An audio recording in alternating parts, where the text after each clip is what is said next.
a Canadian radio sanctuary podcast. My guest today is Andy Halychuk of the Abbotsford Flying Club, and we're going to get a bit of the history. And why don't we go right there now, Andy? You can tell us a little bit later about the first flights for kids and other areas such as the Abbotsford Airshow every year. But how did the club get formed and when? Okay, John, thank you very much for having given me this opportunity. First of all, I'd like to just focus on the club focus, and that is our motto, as you might say, and that is to experience, enjoy, and promote aviation in a spirit of fellowship. This sort of brings everyone together. Mm-hmm. Now, the club, John, was first founded in 1961, and the club's first president, he was still active up to about a year ago. That was Mr. John Spronk.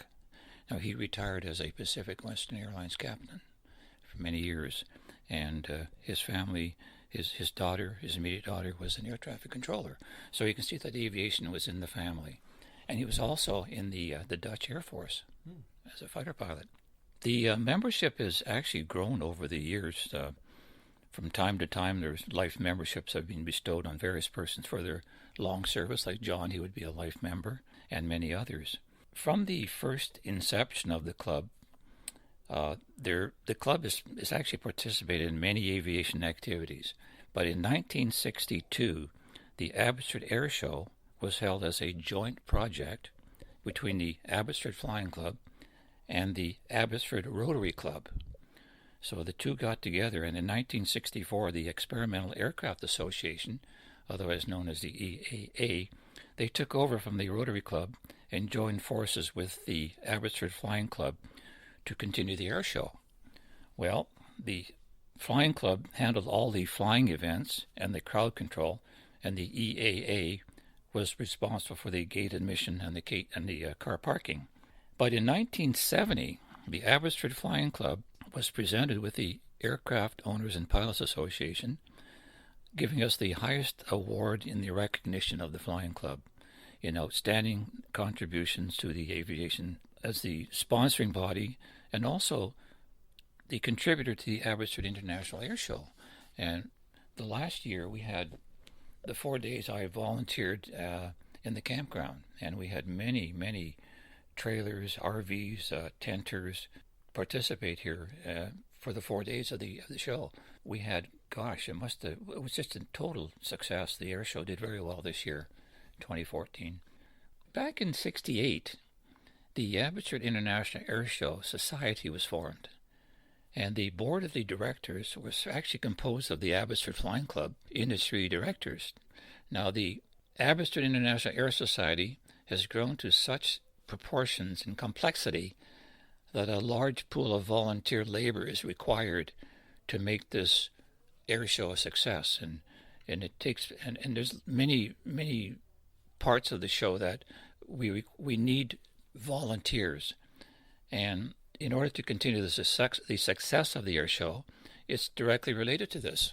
So we need people, we need volunteers to participate on the on-site campground, general aviation displays, fly-in aircraft, the Broken Prop restaurant where we host and serve meals. We also provide free showers for the people that come in camping or fly in. With free water, garbage removal. We just make it pleasant for everyone to attend there. We also have a Wi-Fi hookup for the air show, so anybody that has their computers, they can network online and communicate with people and take photographs of the various displays and email those to their friends, and sort of makes it a big party. It's actually it's fun. It really is.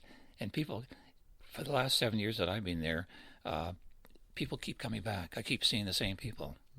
And that tells me that we're doing something right. Mm-hmm. On a more personal note, yes. You fly. Does everyone in the club fly? I mean, you'd sort of assume that would be the case, but maybe not. Okay, we have about 110 members now, of which those 30 members fly the club aircraft. The rest of the members own their own aircraft and lease our hangars out. We have 3 rows of hangars here. We have 3 aircraft in the club, 2 Cessna 172s and a Piper Archer. That's the one that I fly. We've just totally rebuilt it, John. It's unbelievable.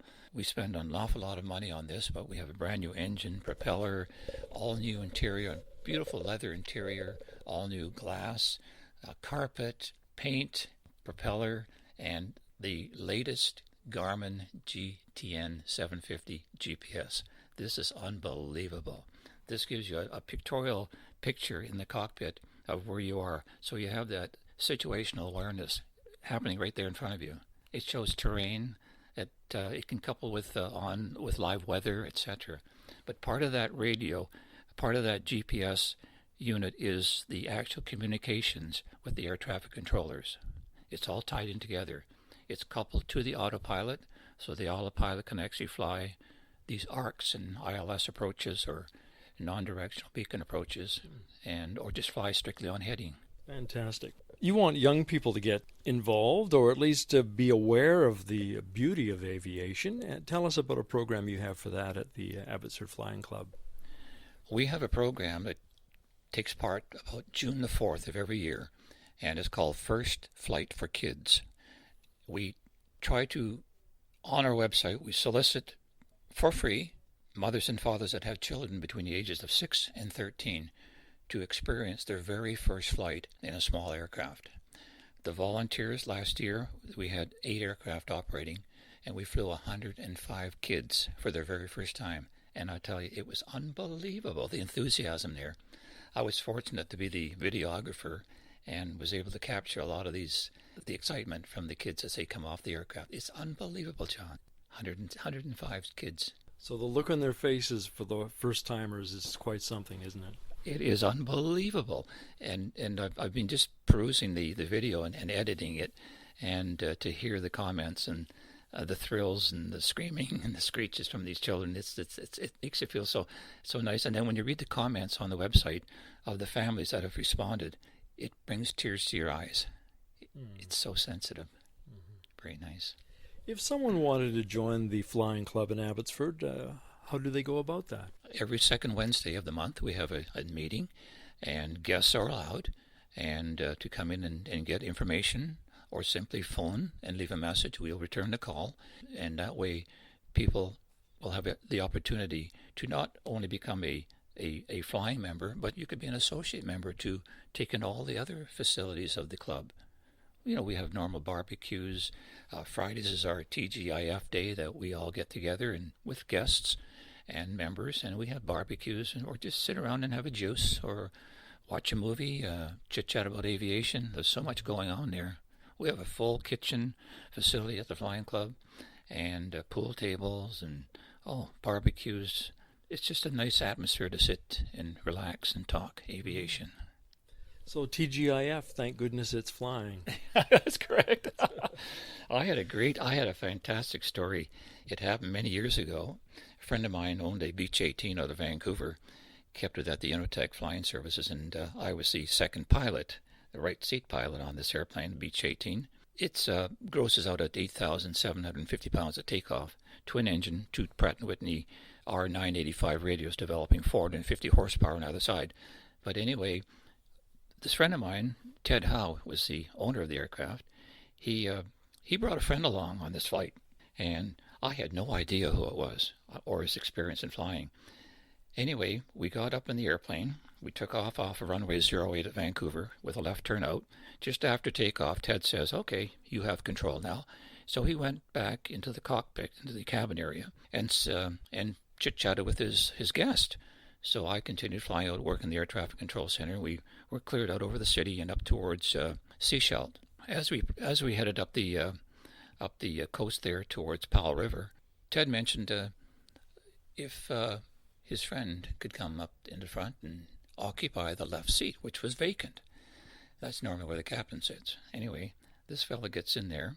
He's flying this airplane, John, like you wouldn't believe. I mean, he was making these medium turns with precision and so smooth that I knew he had a lot of experience. Anyway, this guest turned out to be Fran Stiegler, the world-famous ace in the German Air Force. Here I'm sitting beside this guy.